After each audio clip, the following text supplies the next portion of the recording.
Hello and welcome दोस्तों। आज की इस वीडियो में हम आपको एक शापित ग्रंथ जिसका नाम है नीलावंती ग्रंथ और इससे संबंधित पूरी कहानी बताने वाले हैं। नीलावंती ग्रंथ एक ऐसा ग्रंथ है जिससे मनुष्य काल का ज्ञाता बन सकता है और यह एक रहस्य भी है जिसको सुलझाने के लिए जिसने भी प्रयास किया उसको मृत्यु की प्राप्ति हो गई। तो अगर आप इसी तरह के रहस्यमय ग्रंथ के बारे में जानना चाहते हैं और पढ़ना चाहते हैं तो इस वीडियो को पूरा देखना। और हाँ, आपको याद दिला दें कि अगर आप इस चैनल पर नए हैं तो इसे सब्सक्राइब कर लें ताकि आने वाली तमाम बड़ी खबरों की अपडेट्स और ऐसी ही रोचक कहानियाँ आप तक पहुँचे। दोस्तों, नीलावंती ग्रंथ के रचयिता मुंशी भवानी दास है जिन्होंने इस ग्रंथ को सन 1733 में लिखा था।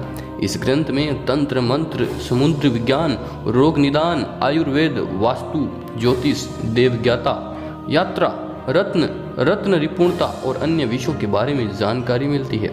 नीलावंती ग्रंथ को एक राजा को समर्पित किया गया था जिसका नाम नीलज था और इसी कारण इस ग्रंथ का नाम नीलावंती रखा गया था। एक ऐसा ग्रंथ है जिससे आप काल के ज्ञाता बन सकते हैं, लेकिन इस ग्रंथ को अभी तक कोई भी मनुष्य पूरा सुलझा नहीं पाया है, यानी पढ़ नहीं पाया है। जिन जिन व्यक्तियों ने इस ग्रंथ को पढ़ने की कोशिश की उन सभी की मृत्यु हो गई और इसी कारण भारत सरकार द्वारा इसे बैन कर दिया गया है। लोगों का मानना है कि इस ग्रंथ को एक श्रापित यक्षिणी द्वारा लिखा गया, इसलिए इस ग्रंथ को जिसने सुलझाने की कोशिश की उनकी मृत्यु हो गई। हालांकि इस ग्रंथ का ठिकाना किसी भी व्यक्ति को मालूम नहीं है। बहुत से लोगों ने नीलावंती ग्रंथ को ढूंढने या इसका ठिकाने का पता लगाने का भरपूर प्रयास किया, लेकिन अभी तक किसी भी व्यक्ति को इस ग्रंथ का ठिकाना नहीं मिला। लेकिन इसकी कॉपियां बहुत सारी जगह मिलती रहती है। बहुत सारे व्यक्तियों ने तो पूरी जिंदगी निकाल दी इस ग्रंथ के ठिकानों को ढूंढने के लिए, लेकिन अभी तक कोई भी व्यक्ति कामयाब नहीं हुआ। काल पर नियंत्रण रखने की चाह मनुष्य की पुरानी है। जब से मनुष्य ने काल के रहस्य के बारे में जाना है तब से उस पर नियंत्रण रखने की चाह है और उसके आगे पीछे सफर करने की भी इच्छा है मनुष्य की।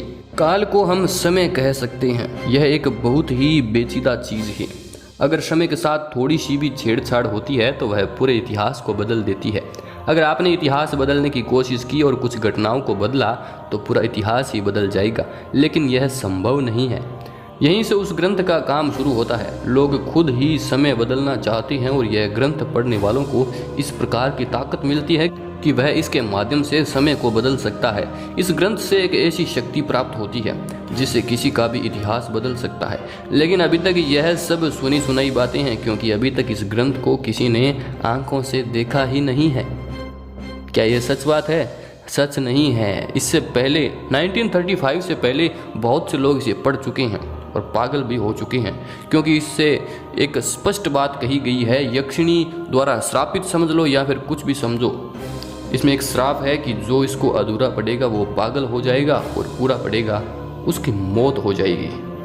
और अगर आज भी आप महाराष्ट्र के किसी भी गांव में जाकर किसी बुजुर्ग से पूछेंगे, वह ग्रंथ के बारे में आपको बताएगा, साथ ही एक चेतावनी भी देगा कि इस ग्रंथ को पढ़ने से पढ़ने वाला का वंश समाप्त हो जाएगा। इस ग्रंथ की सबसे महत्वपूर्ण बात यह है कि इसे पढ़ने वाले को पशु पक्षियों की भाषा समझ आने लगती है। हमेशा यह देखा गया है कि पशु पक्षियों का समय और मनुष्यों का समय अलग चलता है। चींटियों के लिए काल कई सालों तक हो सकता है, तो वहीं मनुष्य के लिए काल एक दिन का समय होता है। और यह भी मान्यता है कि समय जितना सूक्ष्म होकर परिवर्तन किया जा सकता है, लेकिन यह बात उस समय की है जब ग्रंथ मिल जाए,